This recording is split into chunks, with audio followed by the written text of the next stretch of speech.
Mr. Griffith. Appreciate it, Mr. Chairman. Thank you very much. November 14, 2013, in an article in the Washington Post, the Tennessee Valley Authority, one of the nation's 5 biggest users of coal for electricity generation, said Thursday it would close down 8 coal-fired power units with 3,300 megawatts of capacity. Further in the argument, it says the closures come on top of the ones announced in 2011. Mr. O'Laughlin, do you think that's part of the reason that there were rolling brownouts in both Kentucky and in Virginia and Tennessee right before Christmas? Yeah, I have no doubt that if we would have maintained the base of coal-fired power plants that TVA previously had, that they would have had a more durable system and likely would have been able to avoid the circumstances that you saw. And did you anticipate in 2013 that there would be an increase in the use of electricity in this country? We were forecasting that, as was every other utility, yes. Every other utility except the TVA. I go on further in the article, quote, from TVA, we find ourselves at a time when we don't need as much capacity as we have. There has been a significant reduction in demand over 4 or 5 years, and we don't see robust demand in the future.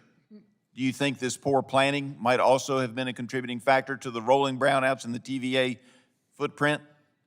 Well, I'm quite thankful that recessions don't last forever, and that last one did start to slow down, and we recovered, and our economy recovered, and we saw growth in electric demand return. Well, I find it kind of shocking that with all of the new developments in technology, even in as long ago as 2013, it wasn't the Middle Ages, that they didn't see an increase in demand coming. Do you think that's because they underestimated the economic value of Appalachia? Well, they certainly have devalued reliable baseload electric supply. And, I pointed to this North American Electric Reliability Council report. By the way, TVA was not one of the areas they were concerned about. They were supposed to be in pretty good shape. It didn't turn out that way. But so that just tells you how close we are, not just in some of the areas like California and Texas that we know about, but the entire country. We're sitting on the razor's edge. We've been able to live off the fat of the land, so to speak, for many decades now, and we're getting to the point where we're now having to face the consequences of poor planning and poor policies that devalue baseload reliable electricity.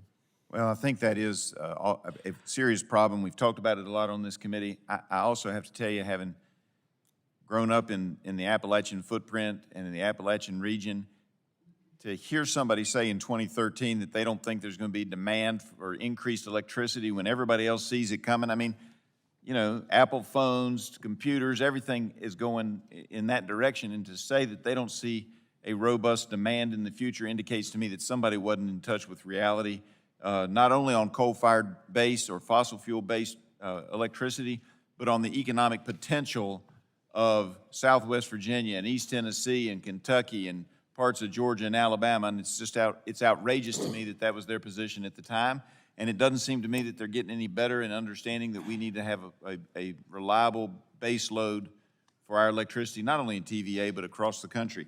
Let me switch gears. Mr. Schweitzer, transformers, E-steel. We've had some significant concerns with the price of what's called E-steel, at least in my area. The steel necessary to make transformers, some regulations came out a dozen years ago or so that made it more expensive. I believe we only have one U.S. producer. Is that affecting any of the products that you're working with? I know you don't make transformers or E-steel, but are you having impacts with your industry with the affordability and the availability of steel used to make transformers? We use a lot of steel.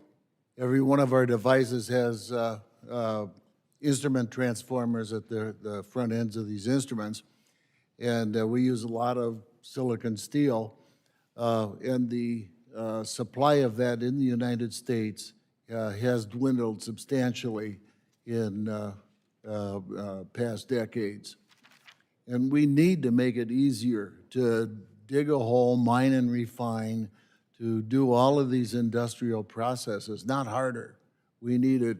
And if we do, we're going to be in great shape in America. And until we do, we're going to be dependent on people that maybe don't like us too much. And I appreciate that. And as a closing comment, Mr. Chairman, I'll just say that we have some really nice, rich metallurgical coal in Southwest Virginia, and it would sure be easier to get it if we didn't have regulations and regulators making it very difficult to do. I yield back.